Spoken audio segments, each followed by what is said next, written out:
How to use Microsoft OneNote for note-taking on iPhone. Drowning in information overload. This guide will show you how to use Microsoft OneNote for note-taking on your iPhone, transforming your device into a powerful organizational tool to capture your ideas and stay on top of your tasks. Locate the OneNote icon and tap to launch the app on your iPhone. Tap the plus symbol in the bottom right corner and choose New Notebook and give your notebook a descriptive title.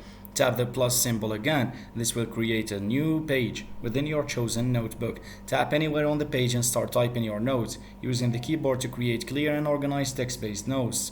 OneNote offers a natural writing experience. Use your finger or a stylus to write or draw directly on the screen. Perfect for mind maps, sketches, or handwritten notes.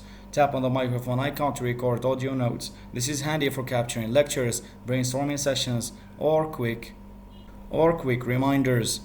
Organize your notebook further by creating sections and apply relevant tags to your notes to categorize them for easy searching and retrieval later. So download OneNote, create your notebook, and get ready to conquer information overload with effective note-taking strategies. Thanks for watching, and don't forget to subscribe.